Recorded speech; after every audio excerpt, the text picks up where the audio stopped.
Welcome to everybody.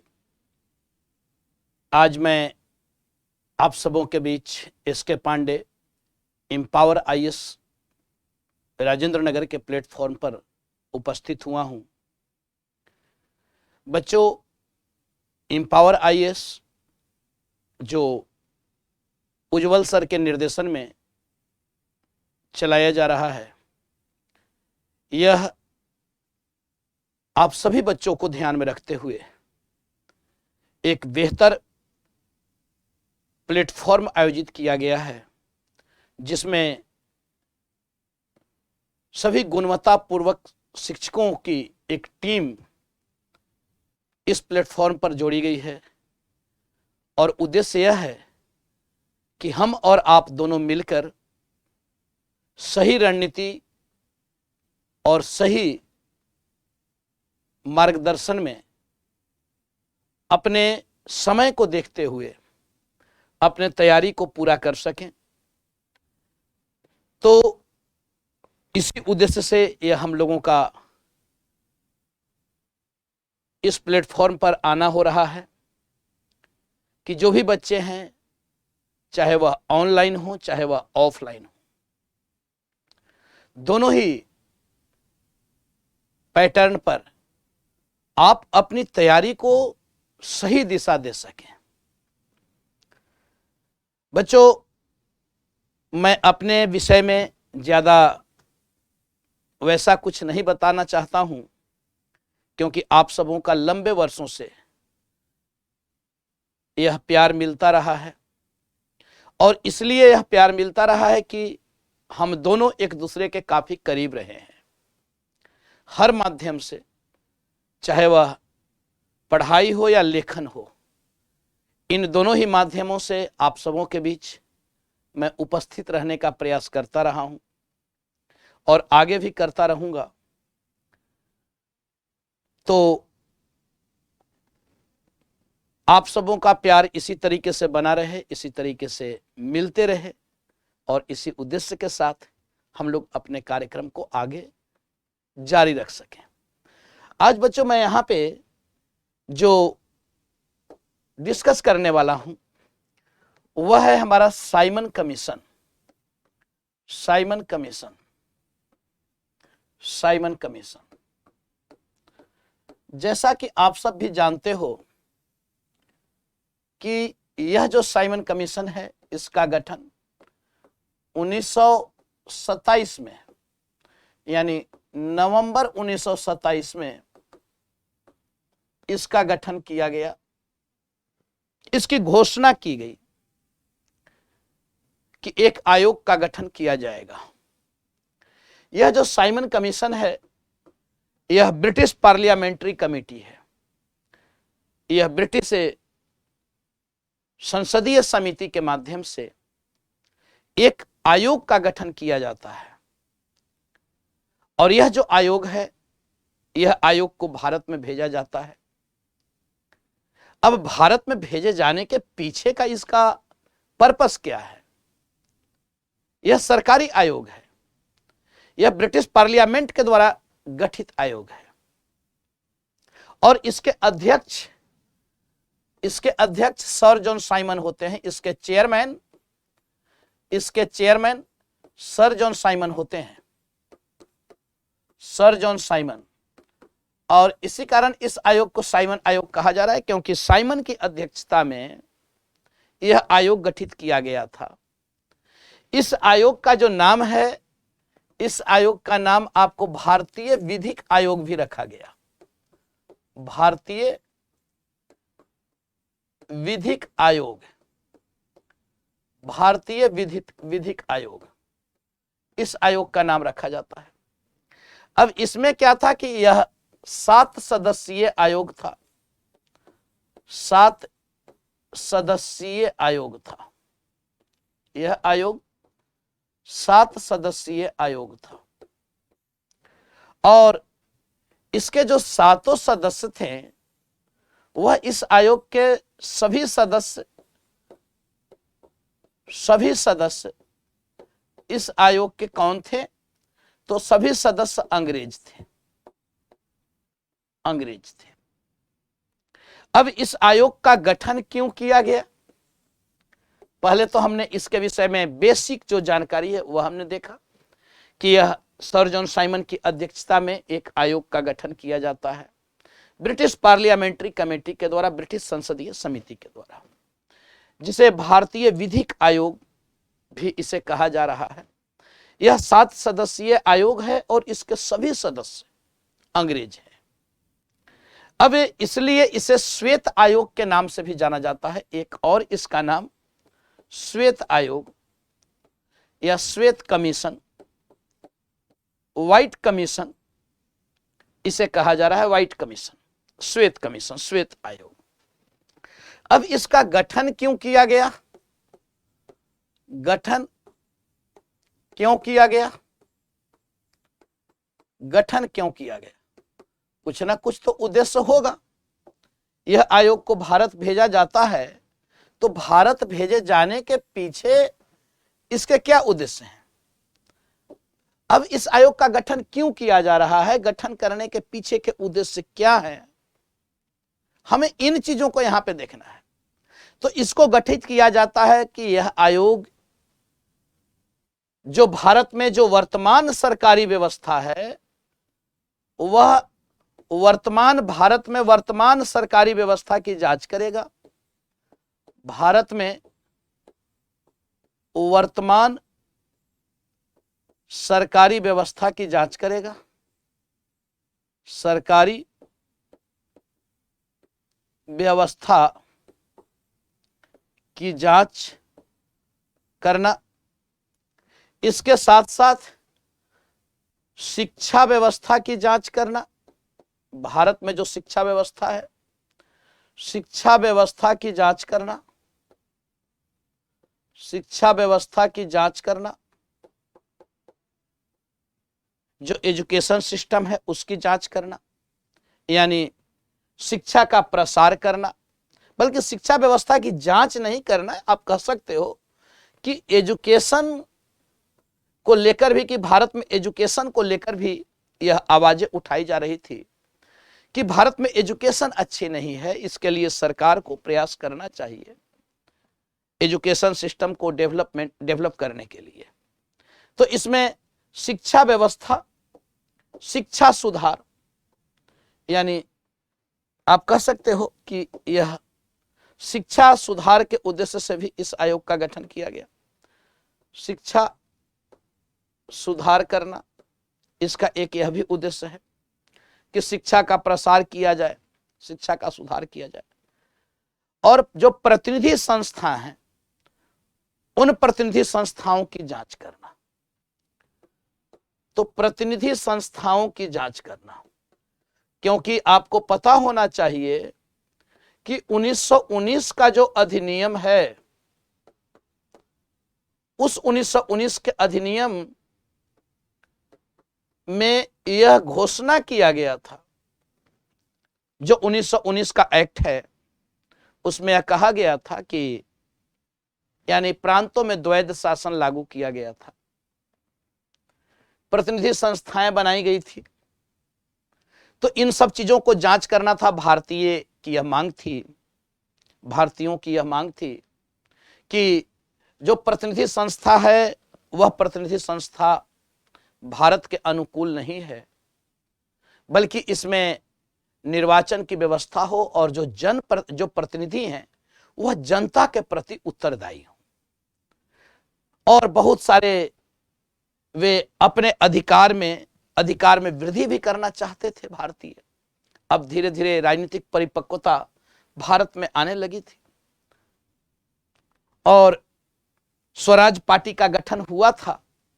अब भारतीय राजनीति से दूर नहीं रह गए थे, वह विधानमंडल तक अपनी पहुंच को स्थापित करा चुके थे। तो यहां पे आप देखो तो इन्हीं सब चीजों की जांच करने के लिए, क्योंकि 1919 का जो अधिनियम था जिसमें विधानमंडल व्यवस्था को स्थापित किया गया था, और यह कहा गया था कि अभी भारतीयों को बहुत ज्यादा अधिकार नहीं दिया जा सकता है, क्योंकि भारतीय अभी उस योग्य नहीं है, अभी शासन का अनुभव नहीं है भारतीयों को, इसलिए अभी अपने अधीन रखकर आपको पहले अनुभव कराया जाएगा और यह जांच किया जाएगा कि अब आप कितने परिपक्व हो चुके हैं, क्या आप जिम्मेदारियों को संभाल सकते हैं। और इन्हीं उद्देश्य से 10 वर्ष के बाद एक आयोग को भेजना था, जो 1919 के अधिनियम में ये सारी चीजें कही गई थी। तो यह जो आयोग है, इस आयोग का गठन क्यों किया गया? तो 1919 के अधिनियम के प्रावधानों के तहत इस आयोग का गठन किया गया। 1919 के अधिनियम के प्रावधानों के तहत, 1919 के अधिनियम के प्रावधानों के तहत, अधिनियम के प्रावधानों के तहत इस आयोग का गठन किया गया था। प्रावधानों के तहत इसका गठन किया गया था, इसका गठन किया गया था। यानी 1919 के अधिनियम में ही यह प्रावधान था कि अगले 10 वर्ष के बाद एक आयोग भेजा जाएगा और वह आयोग यह जांच करेगा कि क्या भारतीयों को और संवैधानिक रियायत दी जाए। यानी यह जो आयोग है, यह भारत के भविष्य की जांच करने के लिए आया है। नवंबर 1927 में इसकी घोषणा की जाती है। तो इसकी घोषणा नवंबर 1927 में की जाती है। अब यह आयोग आता है, इस आयोग का गठन कर दिया जाता है, यह आयोग आता है। और जब यह आयोग आया, यानी उत्तरदायी शासन किस मात्रा तक दी जाए भारतीयों को, और भारत में प्रतिनिधि संस्थाओं की जांच करना, यही दो मुख्य उद्देश्य इसके थे कि भारतीयों को उत्तरदायी शासन किस मात्रा तक दी जाए। तो इन उद्देश्यों को लेकर भारत में प्रतिनिधि संस्थाओं की जांच करने को लेकर इस आयोग का गठन किया गया। और यह जो आयोग का गठन होता है, इसको लेकर साइमन कमीशन को लेकर भारत में विरोध है। साइमन कमीशन, अब इसके उद्देश्य को आपने समझा कि इसका उद्देश्य क्या था। तो इसका उद्देश्य था भारत में प्रतिनिधि संस्थाओं की जांच करना और यह जांच करना कि अब किस उत्तरदायी शासन किस मात्रा तक दी जाए। तो यहां पे हमें 2-3 चीजों को ध्यान देना है बच्चों, जो सबसे महत्वपूर्ण। एक तो इसके जो बेसिक जो स्ट्रक्चर है उसके विषय में मैंने बतलाया। अब यहां पे 2-3 चीजें कि इसका उद्देश्य क्या था, उद्देश्य क्या था, उद्देश्य क्या था। तो इसके उद्देश्य के संदर्भ में हमने बतलाया कि यह इसका उद्देश्य था कि उत्तरदायी शासन किस मात्रा तक दी जाए, इसकी जांच करना कि भारतीयों को उत्तरदायी शासन किस मात्रा तक दी जाए। तो इसका उद्देश्य स्पष्ट था कि भारतीयों को उत्तरदायी शासन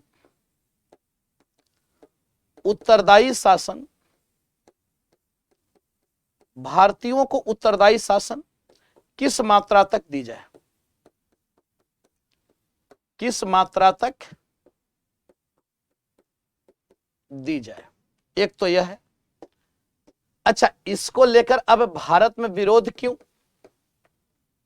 भारत में विरोध क्यों? इस आयोग को लेकर आखिर भारत में विरोध क्यों है? तो भारत में विरोध यहां जो है वह विरोध इस कारण है क्योंकि इसमें एक तो यह कि यह समय से पूर्व गठित आयोग है, यह समय से पूर्व गठित आयोग है, समय से पूर्व गठित आयोग है। यानी इसकी घोषणा अपने समय से पूर्व हुई। कितने वर्ष पूर्व? तो 2 वर्ष पूर्व, क्योंकि इस आयोग को 1929 में आना था, यह आयोग 1927 में आया। दूसरा, भारतीयों का यह भी विरोध है कि इसके सभी सदस्य अंग्रेज हैं। इसके सभी सदस्य अंग्रेज हैं, अंग्रेज हैं। तो भारतीयों ने दो कारणों से इसका विरोध किया कि एक तो यह समय से पूर्व गठित आयोग है, क्योंकि जब इस आयोग के गठन की घोषणा की गई थी और यह कहा गया था 1919 के अधिनियम में, यह आयोग आपको यह जांच करने आया है, भारत के भाग्य का फैसला करने आया है, भारतीयों के भाग्य का फैसला करने आया है कि क्या भारतीय इस लायक हैं कि उन्हें उत्तरदायी शासन दी जाए, और दी जाए तो किस सीमा तक दी जाए। तो फिर आपने 2 वर्ष पूर्व क्यों भेजा? आपको तो 1929 में इस आयोग को भेजना चाहिए था, आपने 27 में क्यों भेजा? हमें पूरा समय नहीं मिला। दूसरा कि इसके सभी सदस्य अंग्रेज हैं, तो फिर कैसे इस बात को स्वीकारा जाए कि आप हमें उत्तरदायी शासन देने वाले हो? कैसे इसको मैं स्वीकार कर लूं कि आप मुझे उत्तरदायी शासन देने वाले हो? क्योंकि मुझे इस आयोग पे ही भरोसा नहीं है। भरोसा इसलिए नहीं है क्योंकि निष्पक्ष जांच हो ही नहीं सकता है। आप सभी लोग ब्रिटिश लोग हो, तो आप क्यों हमें यह अधिकार दोगे? और दूसरी चीज कि आप समय से पूर्व भी भेजे हो, तो सारा चीज पहले ही क्लियर हो चुका है कि आप मुझे उत्तरदायी शासन देने वाले हो नहीं। यह निष्पक्ष जांच यह आयोग कर ही नहीं सकती है। अब यहां पे ब्रिटिश मत क्या है? ब्रिटिश मत क्या है? तो इस ब्रिटिश मत को भी हम लोग देख लें कि अंग्रेजों का इसको लेकर क्या मानना है, ब्रिटिश क्या कहते हैं, इनके उत्तर किस प्रकार से देंगे। तो यह समय से पूर्व गठित आयोग है, बिल्कुल सही। इसलिए समय से पूर्व इस आयोग का गठन किया गया क्योंकि ब्रिटेन में कंजर्वेटिव पार्टी की सरकार थी, और कंजर्वेटिव पार्टी की सरकार थी तो उसे डर था। कंजर्वेटिव पार्टी को क्या डर था? तो डर यह था कि लेबर पार्टी की सरकार ना आ जाए, और लेबर पार्टी की सरकार आएगी तो वह ब्रिटिश साम्राज्य के लिए सही नहीं होगा, क्योंकि वह भारतीयों के प्रति उदार है। इसलिए समय रहते हमें एक आयोग को भेजकर इस काम को पूरा कर लेना चाहिए। क्योंकि अब यह क्यों? तो ब्रिटेन में चुनाव होने वाला था, ब्रिटेन में चुनाव होने वाला था, इलेक्शन होने वाला था, और कंजर्वेटिव पार्टी सरकार में थी। उसे डर था, वह भारत को बहुत ज्यादा संवैधानिक रियायत यह पार्टी आपको नहीं देना चाहती थी। तो इसलिए इसको समय से पूर्व, अब इसके सभी सदस्य अंग्रेज, तो यह कहा जा रहा है कि यह ब्रिटिश संसदीय समिति के द्वारा गठित आयोग है, ब्रिटिश संसदीय समिति के द्वारा गठित आयोग है, संसदीय समिति के द्वारा गठित आयोग है। इसलिए इसमें भारतीयों को शामिल नहीं किया जा सकता है, इसलिए इसमें भारतीयों को शामिल नहीं किया जा सकता है, इसमें भारतीयों को शामिल नहीं किया जा सकता है, भारतीयों को शामिल नहीं किया जा सकता है, शामिल नहीं किया जा सकता है, क्योंकि यह ब्रिटिश पार्लियामेंट्री कमेटी के द्वारा गठित आयोग है, और इसमें ब्रिटिश पार्लियामेंट के जो मेंबर हैं वही इसके सदस्य बन सकते हैं। तो फिर इसमें भारतीयों को शामिल क्यों किया जाएगा? भारतीयों ने विरोध किया कि हमारे विधानमंडल के अध्यक्ष, लेजिस्लेटिव असेंबली के अध्यक्ष, सेंट्रल लेजिस्लेटिव असेंबली के अध्यक्ष विठल भाई पटेल भी तो हैं, तो आपने इनको क्यों नहीं शामिल किया? इसके जवाब में कहते हैं कि कैसे शामिल करें, यह तो पार्लियामेंट्री कमेटी के द्वारा गठित कमीशन है, और इसमें ब्रिटिश पार्लियामेंट के मेंबर ही शामिल हो सकते हैं।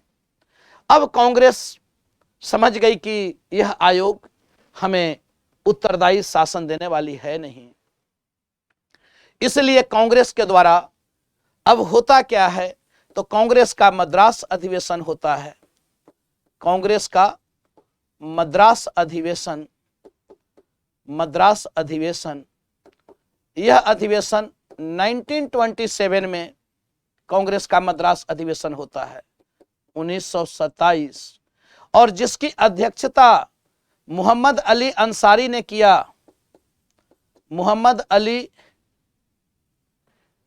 अली अंसारी ने किया इस अधिवेशन की अध्यक्षता, और इसमें कांग्रेस ने इस कमीशन का विरोध करने का निर्णय लिया कि साइमन कमीशन जहां जहां जाएगी उसका हम विरोध करेंगे, साइमन गो बैक का नारा लगाएंगे। और इसी विरोध के दरमियान आप देखते हो कि 1928 में जब लाहौर में यह आयोग पहुंचता है तो इस आयोग का विरोध लाला लाजपत राय के द्वारा किया जाता है, जो बीमारी की अवस्था से ग्रसित थे, और उनके ऊपर पुलिस कमिश्नर सैंडर्स के द्वारा लाठियों से प्रहार करवाया जाता है, जिसमें आगे चलकर उनकी मृत्यु हो जाती है और भगत सिंह चंद्रशेखर आजाद के द्वारा फिर सैंडर्स की हत्या की जाती है। इधर दूसरी ओर हम यह देखते हैं कि भारत में राजनीतिक गतिविधियां काफी एक्टिव है। इस उद्देश्य इस कमीशन को समय से पूर्व भेजने के पीछे अंग्रेजों का यह भी हित था कि कांग्रेस के अंदर जो स्वराजी गुट हैं वह स्वराजी गुट कमजोर होते जा रहे हैं और कांग्रेस के अंदर दक्षिण पंथियों का प्रभाव बढ़ रहा है, इसलिए दक्षिण पंथियों के प्रभाव को रोका जाए और स्वराजियों के प्रभाव को मजबूत किया जाए। इस आयोग को लाने के पीछे यह भी उद्देश्य था कि भारत में साम्यवाद का प्रभाव बढ़ता चला जा रहा था, साम्यवादी प्रभाव को भी रोकना था। और इसके लिए बच्चों आपको ध्यान होना चाहिए कि इसी के लिए आपको भारतीय जो एक भारत के विरोध में एक कानून लागू किया जा रहा था, पब्लिक सेफ्टी बिल, सार्वजनिक सुरक्षा विधेयक, जिसको लेकर स्वराज पार्टी ने संसद में काफी विरोध किया था, और उसी बिल के विरोध में भगत सिंह ने संसद में असेंबली हॉल में बम फेंका था। तो यह भी उद्देश्य था अंग्रेजों का कि भारत में साम्यवाद के बढ़ते प्रभाव को रोका जाए, और इसलिए पब्लिक सेफ्टी बिल भी लाई जा रही थी कि जिसमें अवांछित चरित्र वाले विदेशी व्यक्तियों को भारत में प्रवेश से रोका जाए। उस बिल को स्वराजियों ने काफी विरोध किया और समाजवादियों ने उसमें बम फेंका। तो इस प्रकार से यह राजनीतिक घटनाक्रम घटित हो रहे हैं। यह साइमन कमीशन का आगमन होता है जब भारत में इसका व्यापक विरोध होता है, तो भारत सचिव लॉर्ड बर्केनहेड ने भारतीयों को चुनौती दी कि अगर आप इतना विरोध कर रहे हो, आप इतने ही योग्य हो, तो आप ही कोई ऐसा प्रस्ताव तैयार करके दो, हम संसद में रखते हैं, लेकिन वह सर्वमत से पारित होना चाहिए। लेकिन वैसा कोई प्रस्ताव नहीं आ सका। 1930 में इस आयोग का रिपोर्ट आता है, क्योंकि भारतीयों ने नेहरू कमेटी का गठन किया था लेकिन वह सफल नहीं रहा। अलग अलग कारणों से अलग सभी राजनीतिक दलों ने उसका विरोध किया। कांग्रेस के अंदर भी दो धड़ा था, स्वराजी और गांधीवादी, समाजवादी और गांधीवादी, जिसमें नेहरू और सुभाष चंद्र बोस ने नेहरू रिपोर्ट का विरोध किया। मुस्लिम लीग के अंदर भी दो धड़ा है, एक जिन्ना का गुट है जो उदारवादी है, एक मोहम्मद शफी का गुट है जो रूढ़िवादी है। जिन्ना ने पहले इसे स्वीकार किया, लेकिन दक्षिण पंथियों के बढ़ते प्रभाव के कारण उन्होंने इसे अस्वीकार कर दिया। उधर दलित और अंबेडकर और सिख दल ने भी उसे अस्वीकार किया। तो यह 1930 में यह प्रस्ताव दिया जाता है, सुझाव दिया जाता है, यह कहा जाता है कि भारत में उत्तरदायी शासन का स्थापना किया जाएगा और भारत में रियासतों को मिलाकर एक संघीय व्यवस्था बनाई जाएगी। रियासतों को मिलाकर संघीय व्यवस्था बनाई जाएगी, जिसका जिन्ना ने विरोध भी किया है। तो इस प्रकार से आगे के घटनाक्रम को हम लोग देखेंगे। यानी मेरा उद्देश्य है कि आपको पढ़ना कैसे है और समझना कैसे है। आप पढ़ते हो लेकिन आप उसे याद नहीं रख पाते हो, उसे समझ नहीं पाते हो, तो हमें किन किन बातों को ध्यान रखना है, उद्देश्य यहां पे यह है। तो बच्चों, मैं विश्वास करता हूं कि आप लोग इस प्लेटफॉर्म पर जुड़ेंगे और इस मेथड से हम लोग हिस्ट्री को समझेंगे। तो चलिए, बहुत बहुत धन्यवाद। थैंक यू सभी लोगों को।